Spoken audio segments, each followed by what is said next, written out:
안녕하십니까. 파이터치 연구원 나종지 원장입니다. 오늘은 기본소득제에 대해서 좀 말씀을 드리고자 합니다. 기본소득제가 국민경제에 미치는 영향을 제가 작년에 분석했다고 말씀을 드렸습니다. 그래서 그것을 언론 또는 국회의원실하고 같이 협의하에 그것을 진행하려고 했는데, 지금 5인 이상 금지가 계속 지속되다 보니까 국회에서 지금 보니까 그 세미나실을 오픈하지 않고 있다고 합니다. 그래서 계속 이게 좀 딜레이 되고 있어서 마냥 기다릴 수 없어서 일단 유튜브에 여러분께 먼저 소개를 하고자 합니다. 오늘 말씀드릴 것은 이제 이재명식, 일명 이재명식 기본소득제가 시행하면 어떠한 영향을 미칠 것에 대해서 제가 분석한 결과를 좀 말씀드리고자 합니다.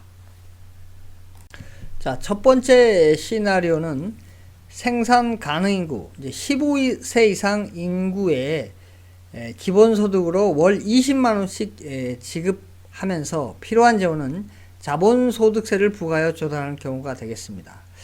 물론 이제 이재명 지사는 딱 20만원이라 얘기하지 않고 이것을 50만원까지도 얘기하고 이렇게 여러 수치를 이제 얘기하고 있는데, 그래서 일단은 20만원으로 했을 때 과연 어떤 결과가 나오냐. 왜냐하면 20만원이든 30만원, 40만원이든 결과에서 더 늘어나면 그것이 더 효과가 긍정이든 부정 효과가 더 증가하는 거니까 그 방향성은 같습니다. 그래서 이제 모형에서 허락이 가능한 수치인 월 20만원씩을 이제 잡았습니다.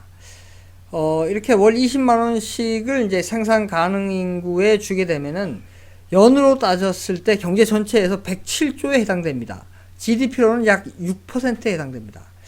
이것을 이제 조달하기 위해서 자본소득에다가 세금을 이제 부과하는 겁니다. 자본소득이라면 이제 토지면 토지, 그 다음에 건물이면 건물, 이런 데에다가 이제 세금을 이제 부과할 경우가 되겠죠. 이제 건물에는 이제 임대소득이 생기고 토지에도 이제 임대소득이 생기니까 거기에 이제 자본소득세를 부과했을 경우에 어떻게 될 것이냐, 그런 이제 경우가 되겠습니다. 자, 그 결과를 보시면은 보시는 그래프와 같습니다. 자, 여기 있는 수직축은 이제 변화율을 의미합니다. 그러니까 이 월 20만원씩 주는 기본소득제를 도입하기 전 대비해서 도입한 후에 과연 경제지표가 얼만큼 변했는지를 나타내는 것입니다. 자, 먼저 보시면은 총 실질 소비가 약 한 6.2% 줄어듭니다. 그러니까 74조 원. 그 다음에 실질 GDP가 24.9%, 약 25%가 이제 줄어들고, 그 다음에 총 실질 자본이 182조 원, 그 다음에 총 실질 투자가 126조 원이 줄어들고, 또 일자리가 약 190만 개가 줄어듭니다. 그리고 노동을 하지 않으려고 하는, 일을 하지 않으려고 하는 인원이 약 한 7만 명이 늘어납니다. 자, 왜 이러한 결과가 나온지에 대해서는 다음 장에서 설명드리도록 하겠습니다. 자, 앞에서 살펴본 결과가 왜 나오는지를 확인하기 위해서는 이 연구보고서에 나와 있는 19개의 연립방정식을 풀어서 19개 변수가 어떻게 나왔는지를 추적해야 됩니다. 그것이 되게 복잡합니다. 그래서 그것을 여러분들이 알기 쉽게 하기 위해서 이렇게 간추려 보았습니다. 자, 월 20만원씩 생산 가능 인구에 기본소득을 주는 기본소득제를 도입을 하게 되면은 거기에 필요한 재원을 마련해야 합니다. 그 재원을 이재명 기사가 얘기하는 것처럼 토지 임대소득에다 또는 건물 임대소득에다가 이제 세금을 매겨서 재원을 확보한다는 거죠. 자, 그렇게 되면 이제 어떻게 되겠습니까? 예를 들어 보겠습니다. 자, 이제 건물주한테 이제 임대 소득에 대한 세율을 올리면 어떻게 되겠습니까? 건물주는 임대료를 올리겠죠. 그 올린 만큼, 세율을 올린 만큼. 그러면은 어떻게 되겠습니까? 임대료는 다시 얘기하면 이제 여기서는 자본 가격이라 그럴 수 있죠. 그 임대료를 올린다는 건 이제 자본 가격을 인상하겠다는 겁니다. 자본 가격을 인상하면은 그 자본에 대한 수요가 떨어지겠죠. 그러니까 내가 예를 들어서 100평짜리 건물 임대를 하려고 했는데 이게 임대료가 올라가니까 100평이 아니고 50평짜리 이제 임대를 하게 되는 겁니다. 그러니까 즉 자본 수요가 줄어들겠죠.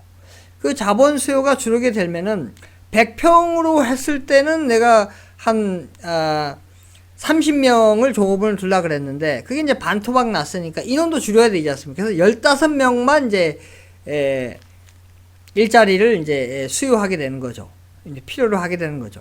그게 이제 노동 이제 수요량이 감소하게 됩니다. 우리가 생산의 3요소가 기술, 자본, 노동인데 자본이 줄고 노동이 줄으니까 어떻게 되겠습니까? 생산이 줄지 않겠습니까? 그래서 재화 및 서비스의 생산량이 감소합니다. 생산이 감소하면 소비도 감소하겠죠. 그래서 소비량이 감소하게 되는 것입니다. 그래서 앞에서 보신 것처럼 실질 소비가 줄고 생산에 해당되는 실질 GDP가 줄고 그 다음에 노동 수요량, 지금 일자리가 줄고 그 다음에 아까 보신 자본 수요도 줄고 뭐 이런 등등이 나오게 되는 것입니다. 자, 이렇게 여러분 이해가 되시겠죠? 이렇게 기본소득제를 도입해서 제가 시뮬레이션을 해보면 이처럼 이 경제가 안 좋아집니다. 일자리가 줄어들고 GDP가 줄어드는 그런 악영향이 나타납니다. 자, 이번에는 이재명 지사가 얘기하는 것처럼 로봇세를 한번 부과해서 필요한 재원을 조달하는 경우를 살펴보도록 하겠습니다. 그러니까 월 20만원씩 생산 가능 인구에 기본소득 주는 것은 동일한데 필요한 재원을 아까는 자본소득세를 도입했는데 자본소득세가 아니고 로봇세를 부과할 경우는 어떻게 될 것이냐. 여러분 잘 알 것입니다. 왜 로봇세가 나왔는지. 로봇세라는 것은 이제 AI 이런 것이 이 4차 산업혁명에 의해서 발달되다 보니까 그 AI가 그 로봇이 사람을 이제 대처하게 되니까 사람이 이제 먹고 일자리 잃으니까 먹고 살기 힘들게 되잖아요. 그러니까 그것을 그 AI 그 로봇에다가 세금을 부과해서 그 돈으로 뭐 기본소득을 줌으로 해내서 그렇게 일자리가 없는 사람을 도와주자. 뭐 이런 취지에서 로봇세를 도입하자. 이런 주장이 있기 때문에 이 로봇세를 도입했을 때는 어떤 현상이 나타나는지 좀 살펴보도록 하겠습니다. 자, 로봇세를 도입했을 때도 동일한 비슷한 결과가 나타납니다. 자, 총 실질 소비가 75조 원이 줄고 실질 GDP가 약 28% 줄고 더 줄죠 아까보다. 그 다음에 총 실질 자본이 173조 원이 줄고 총 실질 투자가 156조 원이 줄어듭니다. 일자리는 205만 개 더 줄었죠. 205만 개가 줄어들고 그 다음에 노동 공급을 일하지 않으려고 하는 사람이 5만 명이 늘어나게 되겠습니다. 로봇세를 도입했을 때 왜 저런 결과가 나올까요? 자본소득세를 도입했을 때 그 원인과 비슷합니다.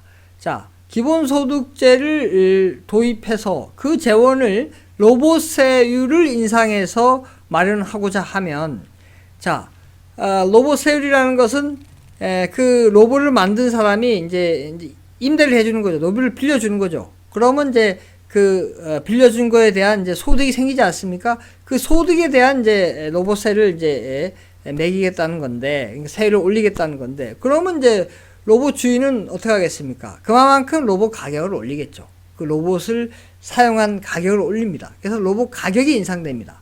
로봇 가격이 인상되니까 로봇을 이제 쓰려고 했던 그 측에서 그 수요를 줄이겠죠. 비싸졌으니까. 그러니까 아까 제가 말씀드린 대로 생산의 3소는 기술, 자본, 노동인데 여기서 이제 로봇도 하나의 자본입니다. 이게 뭐 기계 같은 그런 것도 있고 기계도 하나의 뭐 로봇이 될 수도 있고. 자, 우선 여기서 AI라 그러면 요거를 뭐 AI 그 다음에 물리적인 뭐 기계 뭐 이렇게 나눴을 때 자, 오직은 AI도 이 생산에 필요한 이제 그 자본에 해당되기 때문에 이 AI가 줄면 그 상호 보완적인 이 사람의 수요도 줄여야죠. 사람의 수요도 줄이고. 그래서 결국 자본이 줄고 로봇이 줄고 노동이 주니까 생산이 줄겠죠. 생산이 주니까 소비도 감소하게 되는 것입니다. 그래서 아까와 같은 결과가 나타난 것입니다. 자, 결론적으로 말씀을 드리면 이재명식, 그러니까 이 경우에는 월 20만 원씩 생산 가능 인구의 기본소득을 줬을 때 뭐 필요한 재원은 이제 뭐 자본소득이라든가 로봇세로 이거를 충당할 경우에 우리 경제에 아주 안 좋게 나온다는 것입니다. 뭐 쉽게 말하면 자본소득세를 아까 부과했을 때는 GDP가 이 경제가 그러니까 기본소득 이와 같은 기본소득을 도입한 전 대비해서 그걸 도입하면 경제가 막 혼란에 쌓이지 않겠습니까? 그래서 그것이 안정을 찾을 때까지 뭐 그게 뭐 5년이 걸지 10년이 걸릴지 모르겠는데 그 안정을 또 다른 안정을 찾을 때까지 찾았을 때 하고 이렇게 비교를 해보면은 GDP가 약 25% 준다는 겁니다. 그러니까 GDP가 여러분들 뭐 2% 3% 줬다가 25% 하니까 엄청나게 이 큰 거 아니야, 과대 추정된 거 아니냐 이렇게 얘기할 수 있는데 이 기본소득 자체가 엄청난 큰 제도인 겁니다. 그러니까 지금 558조가 올 예산인데 여기에 이재명식은 추가적으로 더 기본소득 재원을 마련하겠다는 거 아닙니까? 그게 아까 제가 말씀드린 생산 가능 인구에 월 20만 원씩 주면은 연 107조입니다. 매년 연 107조가 들어가는 것입니다. 제가 아까 말씀드린 대로 자본소득 이제 기본소득에 필요한 재원을 도입하기 위해서 자본 소득 세율을 올리면은 자본에 대한 가격을 올리게 되고 그 가격을 올리니까 자본의 수요가 줄고 자본의 수요가 줄으니까 일자리도 줄어서 결국 생산이 줄고 그 다음에 소비도 줍니다. 그러니까 경제가 쪼그라드는 거죠. 근데 이게 매년 이러지면 어떻게 되겠습니까? 자, 107조는 매년 같이 걷어내야 됩니다. 그러니까 다음 해에 경제가 쪼그라진 것에서 107조를 더 거두려면 세율을 올라가게 되어 있습니다. 그리고 그 다음에 또 쪼그라진 상태에서 또 107조를 걷어내려면 세율은 더 올라가겠죠. 그렇게 되면 그게 쭉 몇 년 지속되다 보면은 GDP가 25%까지 줄어들게 되는 것입니다. 그러니까 기본소득 자체가 어마어마한 큰 제도이기 때문에 이러한 정도의 파급 효과가 있는 것입니다. 그러니까 GDP가 엄청 작아지고 일자리가 엄청 많이 날아가게 되는 것입니다. 자, 또 이재명 기사는 이렇게 얘기를 하고 있죠. 기본소득제를 지역화폐로 주게 되면은 지역화폐는 저축을 할 수 없으니까 그 지역에서 꼭 데드라인을 줘갖고 쓸 수밖에 없으니까 이건 소비를 할 수밖에 없다. 소비를 할 수밖에 없으니까 거기에 필요한 기업들은 물건을 만들어낼 것이다. 그래서 생산을 늘리고 생산을 늘리기 위해서는 일자리를 늘릴 것이다. 이렇게 선순환하다 보면 경제가 커지기 때문에 또 세금도 늘어서 이 기본소득 할 재원도 마련된다. 이런 식으로 얘기를 하고 있는데 여기서 크게 두 가지를 빼먹었죠. 이 지역화폐로 해서 그거를 기본소득을 준다 하면은 원래 들어오는 현금으로 들어오는 월급 이런 것은 세이브를 한다는 겁니다. 저축을 한다는 겁니다. 그 저축한다는 것을 착안을 못했고 설령 소비가 는다 해도 이 막대한 연간 107조 또는 그 이상 해당되는 이 막대한 재원을 마련하기 위해서 세금을 많이 걷어야 되는데 그 부작용 효과가 소비를 늘리는 것보다 훨씬 크다는 것이 어떠한 시뮬레이션을 해봐도 드러납니다.